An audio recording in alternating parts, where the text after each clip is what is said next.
Hello, everybody. Today is January 19th, 2021. I almost said 2020. If only that was before everything. And today we're doing government and social media. You want to go through that again? What, 2020? No, I mean, I'm just saying, we were so naive in January of 2020. Things were still normal. I could go to the grocery store without, putting on, 20 years of sanitizer and I guess if I got the opportunity to do it again with the knowledge that I have now, I would, because boy, I'd make a lot of money. yeah. Well, we've got government and social media today. It just so happened that that's how it played out in terms of numbers, but boy, there was a lot of government and social media crossover this week. There was. So when we cross over, we'll have kind of like a blended section. There were so many disappointed comments that were like, do you fear the algorithm? Is that why you're not talking about it? And it's like, no, it's because we filmed these in the past. But also, we do fear the algorithm. Absolutely. Yeah. That's the world we live in. And a lot of people are like, I can't believe that you bow down to that. And it's like, well, would you rather stare at a blank screen? Because that's what it is. That's the alternative. Join us on Patreon and Floatplane. Anyway, that's not the only thing that the government did this week. And let's talk about a few other things before we get to that. The FTC settlement with Ever orders data and AIs to be deleted after facial recognition pivot. Now, you might recall this story. We mentioned it at every stage, but let me just refresh here. Ever was a cloud storage company, and then people uploaded their stuff, and they said, you know what, we should pivot to facial recognition. It was for like selfies and stuff. Yeah. So they used that face database as which people did not sign up for as the basis to train their AI, because it's like, oh, we got all these people's personal information, we got their faces. So the FTC has ordered them to delete not just the data, but any algorithms that they trained as a result. Now, there's a dark side. There seems to be some malicious compliance here on the part of Ever. Did you see their statement? They updated it with a statement from Ever, which is like, yeah, we already complied with this. Like, if you're running a story, you're trying to make a big deal out of it. We already deleted the AIs in the algorithm, but we still have our algorithm. We have another algorithm that wasn't trained on that data. It's like, We've closed that company and started a new one. Well, see, that's the thing. I don't think there will never be a company that complies 100% with that requirement, because how could you enforce it or prove it? Yeah, I mean, it almost reads like, yeah, we didn't use our face recognition data. We used all the social media that people already posted to the internet to train the new one. But it also brings up the idea that if algorithms are determined to be bad or faulty in the future, this could open up the door to just being like, no. Like the last week we talked about the Deliveroo algorithm. Yeah. And the algorithm itself was not built maliciously, but it was determined to be malicious. So now, can those be forced to be deleted? Yeah, Google could be in real trouble here. I was thinking about this from a different angle, though. What if they purchased the driver database? You know, California, we know from other episodes of the news, was selling your driver's license, your address, the type of car that you drove, and your picture. They could train their facial recognition AI on that. Probably be more expensive. But that's data that they paid for. Would that be okay? Came from the government, so I think the default answer has to be yes, right? Yeah. Otherwise, they would be admitting guilt. Which is a much darker, like the FTC, it's like, oh, it's a win. And it's like, but is it really? It seems pretty hollow to me. And, the big news, we can't avoid it. It's the ongoing turmoil surrounding the events at the Capitol That are happening tomorrow. And a lot of stuff, a lot of tech companies, almost all of the big ones, have done something related to this. Everybody wanted to get their name out there. This one was no exception. Airbnb is blocking DC reservations around the inauguration. This has got an interesting twist. They're refunding people, but they're also paying the spots that were reserved. So Airbnb is just paying out of their pocket to make all this go away, which is interesting. Yeah, I mean, it is difficult to explain to someone who owns one of those homes why all of a sudden you're just taking away their income. Airbnb's like, we're going to reserve your home, but no one's going to be here. It's like, oh, okay. Okay. Yeah. Tough if you were planning to go there for some other sort of vacation or something. Although, why would you ever go to DC voluntarily? I went in 8th grade with my middle school class, and it was very fun. Full of terrorists, that whole bus. We've always been at war with Pan Am. Is that what it is? I can't remember. And we talked a lot about the big spending bill and the relief bill and all that stuff. There was some kind of weird, like 2 bills in parallel. I don't know. Anyway, there was a lot of really bad stuff there, like the kind of stuff that we should have sieged the Capitol over. But we decided to do it over the other thing. Anyway, it turns out maybe one fun little nugget is in there. I don't know if there's any more, but this one is. I don't have much hope for this, but I like it. I like that it was added. The U.S. intelligence agencies have 180 days to share what they know about UFOs, thanks to the relief spending bill. So this is a picture of some ducks that were picked up on one of those high-speed radars or high-speed cameras or whatever. Into the duck narrative? I don't know. You think do you think our intelligence agencies are even a little bit concerned about this right now? Like, this is probably a blip on their radar compared to what else they're dealing with. I don't know. I think it was it Thunderfoot? Thunderfoot did a really convincing video on one of those was definitely ducks. And like watching it, it's like, oh yeah, I could see that that's definitely ducks. But I would love to see what the sum total of this whole data set is, because surely there are unexplainable things that we need to look at. Maybe we could do a YouTube video on that. You know, if there's anybody in the Navy that wants to demonstrate their like mass reduction vehicle, I would love to do a video on that in person. But here's the thing. With a demonstration. You know, in a lot of cases, I would say that YouTubers are, definitely right up there with professionals. When it comes to military, I do not believe that at all. Yeah. The military knows what it is doing. That's one of the branches of government that actually works. Now, it might be working for terrible, terrible goals, but it is accomplishing that. Who says the CIA can't do domestic operations? So anyway, and it could be that they're like, oh yeah, we figured out this was ducks, not a big deal. There might be like, a paper in there, and it's like, oh okay, and they just never bother to release that. So it'd be good to know. I would like to see that. SolarWinds continues to, man, how happy are SolarWinds with the direction the news cycle went? Yeah. It could not have been any better for them. I think they've It's already right been out. forgotten. Yeah.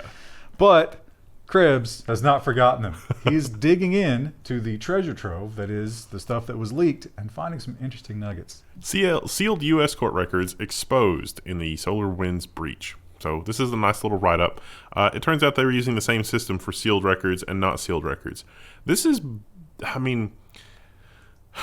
sealed records, you sort of automatically want to go to somewhere like nefarious, but there is actually a lot of stuff. Like these records should be sealed in a lot of cases for a lot of good reasons. There's like children involvement in cases. There's stuff where you don't want someone to find more information about their victim. Yeah. It kind of makes sense. Now, there's also those secret courts with the whole FISA thing. Yeah. That's a bit of a problem. I'm not defending that. Now, was your interpretation here that the courts actually have a separate system that is isolated from this one, but no one uses it because it's too isolated, and now they're just going to use the other system while the first system gets patched? They were using Pacer, which is, like you say, everything else. I don't know if they had it before, but the new thing is what you're describing. Yeah. There's going to be like an air gap system. Yeah, you got to use thumb drives. And you have to physically make those transfers. Paging that guy that exfiltrates data with blinking LEDs. You're needed in aisle 3. You can also use good old paper. Going back to that. So, yeah, if you have a sealed case, Pacer, I got bad news for you. I don't know if you'd have any recourse for that. No. Well, we'd like to talk about advances in space, and this headline really piqued my interest. After reading it, I found out that they haven't really done anything yet. No. Unfortunately. UK nuclear spacecraft could halve the time of a journey to Mars. It'll only be 3 months, and Rolls-Royce is building a nuclear engine. Now, the article doesn't talk at all about the whole reason that we've been kind of sketchy about using nuclear engines, which is if something goes wrong during a launch, you scatter nuclear material over a very large area. When has that ever happened? Never. Well, I mean, I can... It's fine. Rolls-Royce does already build all the engines for the subs, so they do know about that. They're also doing mini reactors just for electricity generation. So Rolls-Royce really going hard on the nuclear in the 20s. Yeah, I don't know. The other thing is like one of the big things about this is about long-term space travel, and I guess this is unmanned at this point. But is the defense of the background radiation in space affecting astronauts to just dose them with homegrown radiation to combat it? It doesn't make any sense. Yeah, I think this is just it's like if you were to breathe in a lot of smoke from the engine of the wood-burning ship that's traversing the Atlantic, you'd probably die. But just dumping that smoke into the atmosphere, it's not really going to make a difference. Although it is possible to date artwork as forgeries by looking for radioactive material that would not have been present prior to nuclear testing. How about the alien civilization that hasn't contacted us because of their version of the Prime Directive, and this thing goes out of control, crashes into their planet, and explodes. And now we're at war, and we don't even know it. Maybe they would send us a strongly worded letter like, by the way, you have neighbors. You need to be aware of that. Maybe they'd just send a disease that would spread throughout the entire world that we would have to learn to come together and deal with. But they knew we couldn't do it. Yeah, I guess. I mean, if they thought that we would come together, the joke's on them, isn't it? Well, we're doomed. The EU, we've talked a lot about all the various competing broadband from the sky efforts. Of course, Starlink is the leader, and Bezos has got his version. They got one in India. Is it OneWeb, I think is what that's called. And the EU doesn't have one. But this is another headline where you read it and you're like, oh, they've got an idea. Nope. No, they don't. The EU must move at speed on space broadband network. This seems to be an article about a really passionate speech that somebody gave the EU. And they talked about Starlink and how Starlink is going to be, first mover advantage.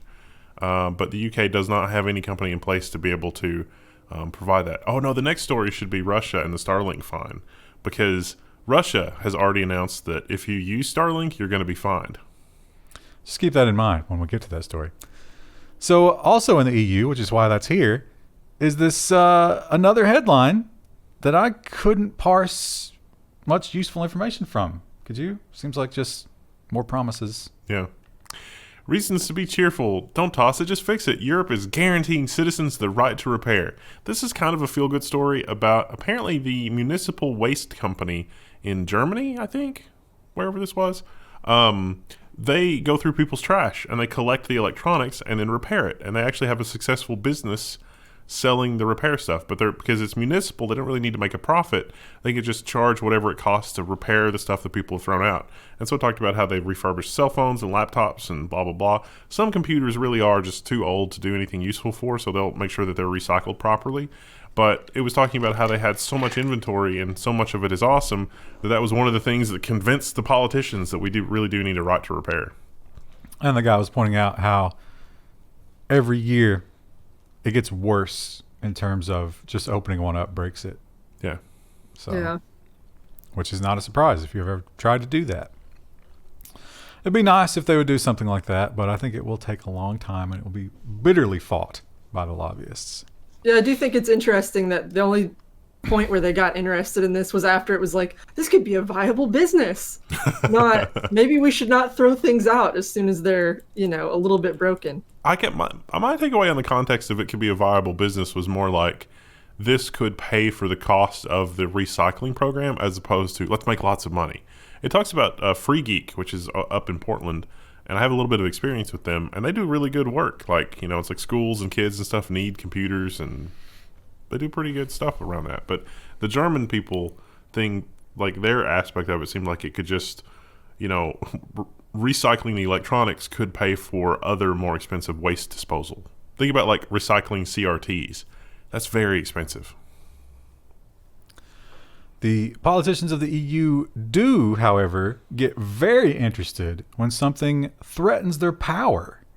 And they make some statements that I'm not sure how accurate they are after we've learned what we have about Bitcoin. Yeah. Lagarde blasts Bitcoin's role in facilitating, I can't see it because the thing's covered up, but I think it's financial crime because of its untraceability. Laundering. Yeah, so except that Bitcoin's not really actually super untraceable. Law enforcement, when its back has been against a wall, law enforcement has had no problem tracing Bitcoin. So how accurate can that really be? The article points out that the ECB, and in fact every central bank, has been desperately trying to create their own version of digital currency because people really want it. But as we've seen with other central bank digital currencies, the whole privacy thing, way worse than Bitcoin. Yeah. Bitcoin's not great, but the ECB stuff will be terrible. Yeah. So, What's Bitcoin at right now? Have you guys checked it today? it was crawling back up to like the high 30s. I didn't look today, I don't think. It says, okay, I just looked it up. 36,000. Wow.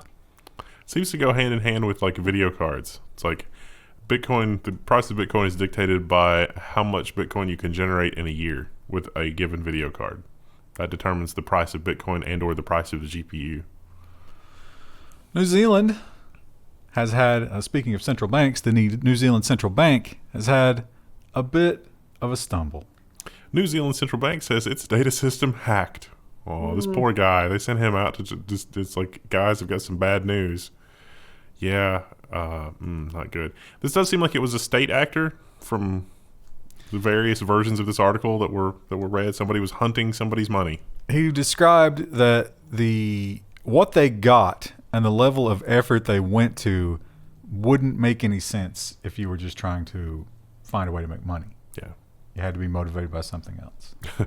Do you think that, like I'm just imagining, it could just as easily be, the CIA has co-opted Jeff Bezos, but it could also be, the CCP has co-opted Jack Ma. And he's like, no, I don't have any money. And they're like, look, we hacked the Bank of New Zealand. We know that's where you're keeping your retirement nest egg. And he's like, no.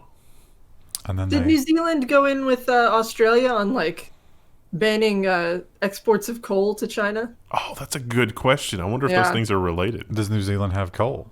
Yeah, see, I don't know. I'm not sure. I know Australia has been like a hard ass to China recently, so I wonder if they're trying to probe both of them, but I don't know if New Zealand is also part of that. That sounds like an engagement challenge for that 0.002% of our audience that cares about that. Yeah. A larger percentage might care about this because one thing we know about Russia, much like Canada, once you get to a certain part, just going north, there is almost nothing in terms of civilization. I thought you were going to go with like ruthless control of the narrative. In Canada? Yeah. So it would definitely be a huge boon if you were living up there in Siberia or some research station or just one of those crazy people who wants to go and homestead. And Russia used to have that program where they've got that giant just backwoods with a rough winter, and they're like, if you want it, go. Improve it and it's yours. And Starlink could make that kind of nice, although you'd have to generate electricity somehow. But don't plan. Don't be like, all right, I'm going to go and get my homestead parcel now, because there's a catch. Russia may find citizens who use SpaceX Starlink service. And I think may is will, because they've already announced how much the fines are. And it's a lot more if you're a business as opposed to an individual. The reason for this is because Russia has locked down their internet, and they maintain a lot of control, and they block stuff. Don't want people getting internet from Musk. Might get the wrong idea about things. They've announced their own version of the space internet, but that, of course, will have the same controls on it. So you don't have to worry about people getting that dirty, dirty Western information. Another country who is not a big fan of unrestricted internet, as they have shown time and time again, Turkey. Turkey probes Facebook's move to collect WhatsApp data. And even Reuters is forced to concede in the article, this is about fines and fining Facebook and other social media. Everybody else has gotten a taste, right? Why not Turkey? So, again, Turkey offering their own solution, a government-run communication app, which definitely won't be tracking you. Definitely not. Not at all. We got to pause this. It's too distracting. And, let's go ahead. There's just no avoiding it. Let's put our waders on. First, let's talk about what I feel are some rare voices of reason and coming from some weird places when it comes to the current situation in the United States. Fortune.com has the headline, quote unquote, problematic. Trump's Twitter ban prompts outcry over tech companies' power from Germany and France. And The Guardian has an article. Poland plans to make censoring of social media accounts illegal. Poland's position basically is that it should not be up to private companies. It should be up to the government to say, no, you're not allowed to say that. Take it down. That was what Merkel said as well from Germany. She was like, this should be something that the government should legislate, not private companies. I can't believe I'm agreeing with that. I read that headline about the Merkel thing where she was like against Trump being censored, and I was like, what? And then I read it. I was like, no, she kind of has a point. Like, I get it. I understand her point now. There was, I can't remember which article it was, maybe in the social media section, but there was one, and one of the subsection headlines was Facebook takes control. And you think about, yeah, that is kind of what they did there, right? Yeah. They took control of what the American people get to see, not just Facebook. Basically everybody, all the big tech companies. And that is a problem. And you got to I mean, this is probably self-preservation from leaders, right? Because they're like, oh, that could happen to me. But they are right. Yeah. Even if it's for the wrong reason. Well, it also goes down to infrastructure. I mean, Amazon also pulled the plug on like Parler, and there's a whole rabbit hole that you go down that. But how far do you go? Is it electricity? Is it other infrastructure? Like where's the line? And is this something that the legal system should handle? Like, is it innocent until proven guilty? Like, okay, you're saying something that is going to incite violence. That's a tort. Like, there are laws against that. But is it just because the law doesn't move fast enough? But you have to prove that. Yes. And the burden of proof is pretty high, and nothing he said can amount to that. So, if you cut it completely, take like the end of what he said off of it, which is what every news station did, then yeah, there's a little bit of an argument. But he followed it up with the whole nonviolence thing. What if people are really stupid? Well, where does it all end? Whose fault is it if the cat poops on the carpet? I need somebody to blame. And where it all Yourself for ends getting fat. is probably something like this, which before, we do have, and maybe this is a little bit of, superiority complex, but we look at these African countries and sometimes some of the Asian countries, and it's like, wow. No, I think there's some wisdom in this. But now we have to look at it, and we look at our own situation and be like, oh, we're like one little event away from this. Yeah. Uganda, this is Reuters now. Uganda orders all social media to be blocked. This is why we can't have nice things. Have we used Uganda Be Kidding Me as a news title yet? No, that's amazing. We always try to do a pun for the titles, so we could definitely do that this week. It's not an original thought, but it'd be a good news title. You got to be kidding me. They blocked all the social media sites. It drives people to too much division. I think all of the blocks and like all the infrastructure pull the plug. It really doesn't fix the underlying issues. If anything, it makes them worse. So this is related to an election that's coming up. Now, Facebook did admit, and this is another headline we see constantly, they found some sort of like bot farm trying to influence the election. But the solution to that being just turn it all off seems a little extreme. The Uganda election. Oh, right, yeah. We should be clear about that. And so now moving into social media, but not really leaving the current topic, of course. Now, you could take this headline, and actually we have two headlines here, but you could take either of these headlines, erase the giant tech company's name, put another giant tech company in there. They all did it. Yeah. YouTube takes action against Trump, bans uploads for at least 7 days. And it's because he posted a video that would incite violence, they said. YouTube. It's a strike. It's interesting that, that's a strike, but the other day when we talked about the YouTube creator thing, promoting WAP as like women's empowerment, and they're like, oh no, this is an age restricted video. So other companies also followed suit. Twitter's share fell 7% following the permaban. They went a little further, to be fair. Although there's a lot of speculation, what do you think the odds are they give him back the YouTube account ever? Probably. I don't think that'll happen. No. I think they would prefer not to do that. Twitter, Facebook, YouTube. I saw Snapchat. Does Trump even have a Snapchat? I don't know. I'm sure one of his staff was for him. Again, I think almost all of this is not about trying to advance the conversation in any meaningful way. I think all of this is just a dog and pony show to distract from real problems. Yes, absolutely. It's signaling. But see, here's the thing. Here's the most terrifying thing about this situation is a non-trivial portion of the population is screaming for this. For censorship. And a non-trivial portion of the population is screaming for the other thing. When in fact the problem is neither one of those things.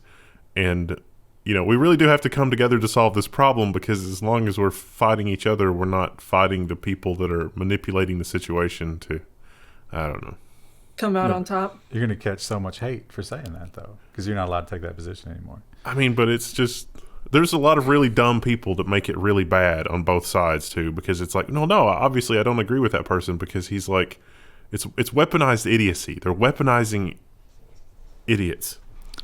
Well, let's say that you're in the middle of nowhere and you don't care about any of this, and all you want to do is farm your corn and chew your tobacco. How can you escape it? Well, there's one. I'm not sure how good of a solution it is, but they're trying something. Newsweek reports internet provider to restrict access to Facebook and Twitter customers who request it. Now, this is in Newsweek. This is a little different, but yeah, this is totally okay. If you request it, it's totally a thing. But I think was the ISP in Idaho? It was not voluntary at first. Yes, right. Yeah. That's what I was going to say. And the FCC actually said that was okay. Remember with his Ajit Pai, up is down, war is peace reasoning, he was saying that it's not okay for Twitter to ban people, but it is okay for ISPs to ban websites. And it's because of the whole, it's a data service, not a communication service kind of thing. So they faced a lot of backlash for that, obviously, because people like those websites. Take the politics out of it. People need their fix. And so now you have to opt in to have those blocked. Yeah. Which makes no sense, because why not just avoid them? I guess you could, though. Was it DNS based? I don't remember. I didn't read it. Yeah. So I guess you could get away from the like buttons. Yeah, there are legit, you could definitely opt in. Like a parent could opt in to block their kids from doing stuff on social media. Except they're going to be using their phone. Yeah, well, Yeah. Well, one of the big controversies before the really big controversies was Facebook and WhatsApp. If you remember, WhatsApp, they released a little update and they were like, hey, just so you guys know, we're actually tracking everything on Facebook and it's going to be tied to your Facebook account. That was because of the Apple stuff, where the Apple shows you on the app. It's like, what is this app collecting? And it's like, all this literally stuff. Everything.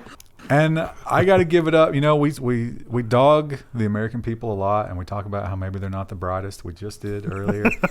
The evidence is good, but this gives me a little bit of hope, because the reaction was immediate, and people were like, all right, this is too much. We're done. WhatsApp clarifies it's not giving all being the operative word here, your data to Facebook after surge in Signal and Telegram users. Friends don't let friends use Telegram. Use Signal. But yeah. So WhatsApp went so far as to, you got the screenshot. They added the screenshot to the app. Yeah. So yeah, it's like, oh no, don't worry. We're not sharing everything. They lost a lot of people, and good. They should. So they pointed out that a lot of the changes had to do with group type chat activities and not person-to-person messaging, which is what these alternatives actually are great at. But I don't think I think they are still very much spying on you. Yeah. Don't let them talk this back. Yeah. What they did was terrible, and they deserve to suffer for it. Yeah. And maybe the other people deserve to these are terribly out of order. Oh no. Oh, so out of order. But some people did benefit greatly from this, and it seems like there is, when you look at all these stories, including the stuff about the Capitol and this, and then the one we're going to look at next, we are on this cycle where there's just this knee-jerk reaction, I got to do something. What can I do? I got to download Telegram. Certainly in our comments already. And people maybe don't do the most research. They're just like, I have to do something right now today. I want to be part of this movement. So you get this. Telegram adds 25 million new users in just 72 hours as rival apps falter. With Parler offline and WhatsApp changing its privacy policy, Telegram is cleaning up. So this is good. Yeah, like you say, this gives you hope. Although the breakdown, not a lot of, it wasn't a massive percentage from the U.S. Yeah. There was a lot of well, that makes sense. India and Asia, and I think Africa was big numbers. A lot of the world is watching what's happening here in the U.S., and they're saying, good Lord. Yeah. Asia, Europe. Holy shit. Yeah, Latin America. So that adds up to what, like 70 or 80%? So I guess like 20 was more Western. It's like, if that could happen in America, imagine what could happen to me in my home country. Well, a lot of those people are like, oh, you guys are late to the party. Over here in Uganda, we've been dealing with this for a while. And this is what I was talking about earlier in terms of the whole, like, I have to be a part of this. The fear of missing out, right? This is a perfect example of the fear of missing out. Elon Musk advises people to ditch Facebook and use Signal. That was a tweet. It's another one of those stories that spawns from just a tweet or two. I guess I don't know if this article covered it, but the fallout here was that Signal Labs, or is Signal Labs this company? Yeah. There's like Signal Consulting or something like that. The Signal company, the parent company, is not publicly traded. But there is a company with Signal in the name that's publicly traded that went up about 300% after this tweet. I was going to say, like, what happened in the stock market? Yeah, here just after he blew recognized up. this? It's a penny stock. So people are they're scrambling to do something they don't know what to do. Yeah. I I think a lot of people don't know what to do. I don't know what to do. well, there's no leadership. Right? Usually I like to Right. think it's like, no, I can reason my way out of this. And I'm just sitting here like, maybe I'll just go play some more Cyberpunk. I thought you'd fallen out of love with Cyberpunk. Yeah. I'm going to play some Minecraft and, build the utopia I always wanted. You got to get into the indie roguelikes, because then it just goes on forever. You can just waste an infinite amount of time. I don't want to open that door because I lost a lot of hours when I was a teenager. So, well, the other social media companies are just continuing the. I think they are sort of being given permission by the populace to just keep banning stuff, and they love to ban stuff. The Hill reports that Facebook says it's now removing content containing the phrase "Stop the Steal." So that's something that we're reporting on that the Hill says that Facebook is doing. I think that ship has sailed at this point, right? Yeah. Does anybody think there's any chance No. Donald Trump is our next president? No.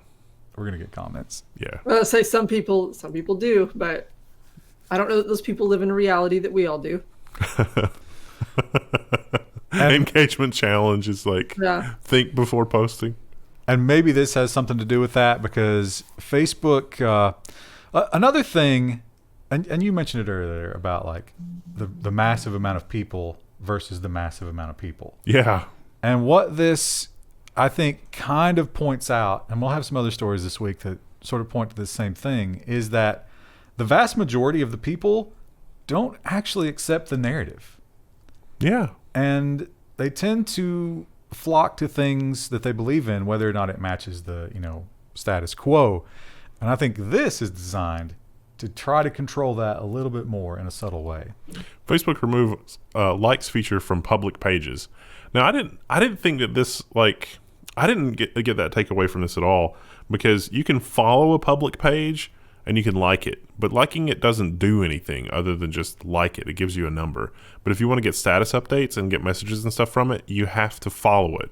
But that number gives it meaning credence. Or whatever. Yeah. Why would I ever like They something got rid of without? that on Instagram though, like last year. So maybe they were like, it didn't cause any problems on Instagram. Maybe it's time to remove that on Facebook too.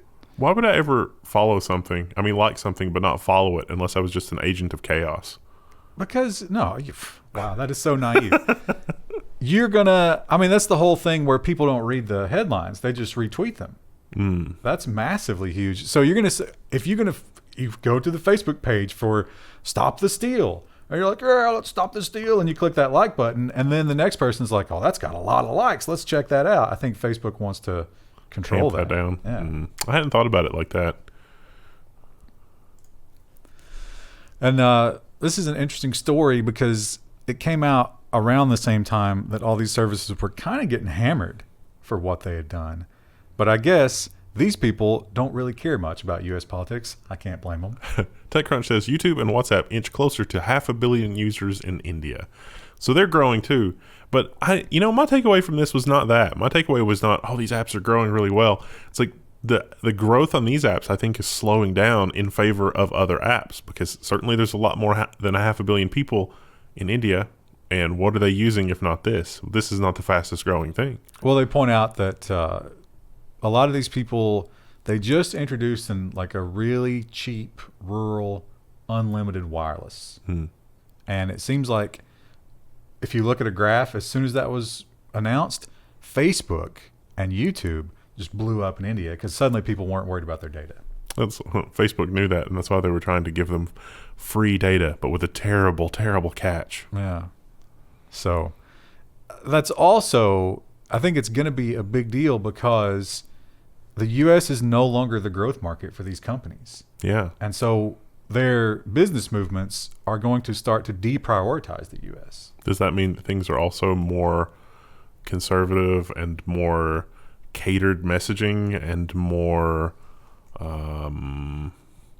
stay on the official message kind of thing?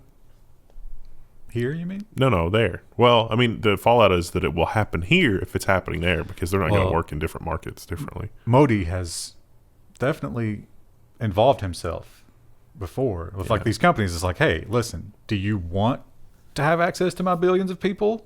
Because if you do, you're going to follow my rules. And they've done it, just like China and Apple. Scary. And finally, if you are a TikToker and you're under 16, I got some bad news about how you can interact with that website. All under 16's accounts have been made private. TikTok terms of service. They're trying to comply. They don't want to get banned in the U.S. The sea shanty was just a little too popular. It's a good thing all those people were over 16. You can't message one of these people if you're over 16 without them putting you on their like allowed list or whatever. You can't comment on their TikToks. Apparently they have some sort of like, you can sing along with them. Can't do that if you're an age mismatch. Basically, they're in their own little world, and you can't mess with them unless they specifically give you permission to do so. Seems reasonable. Feels like there would be a way to get around that, but... You know what doesn't seem reasonable to me? Allowing my 15-year-old child to use TikTok. But I admit there's no way to stop it. I'm not living in Krista's fantasy world. Don't worry. I don't know anyone. I guess, probably because, I'm too old now, but I don't really know anyone who uses TikTok. I think my mom had it installed. She's hipper than I am. Yeah, I don't really understand the TikTok thing. Krista, it's been a fast-moving week, but the chat does not know. Are you going to give them your bad news? Oh, yeah, I guess so. I was looking at a house, me and my husband were, and then we got an inspection done, and apparently a bunch of the electrical is not very good. So we're getting a second inspection just for the electrical, and honestly, we don't really have high hopes for it, but if it's as bad as the initial home inspector said, we will probably be walking on that house. So, Krista, you don't have any ground wires anywhere. It's pretty bad. I know. It's pretty bad. Well, I wanted confirmation, and I want to get an estimate to see how expensive it is to fix. Because if it's like not awful, maybe we can get the homeowner to come down on the price, but I don't know that they will do that. So it's most likely we're walking. It blows my mind that they renovated the place and had the walls open, and we're not like, gee, do you think maybe we should run some wires that are not 100 years old? Yeah, it's not great. So I don't know. Probably a walk, but I don't know. One day maybe I'll have a house. It's wildly unlikely that the first one was ever going to play out, Krista. You had your hopes set too high. Yeah. You learn some things, and you'll be that much better for the second go around. That is a platitude, but I accept it.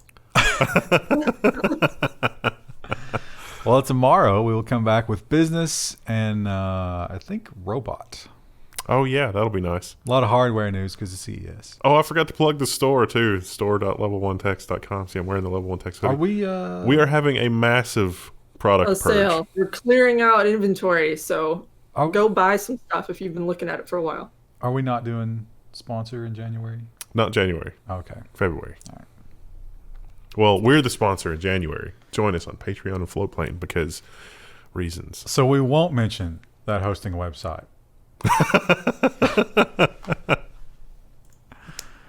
All right, Christy, right. give us a mentally broken non-homeowner goodbye.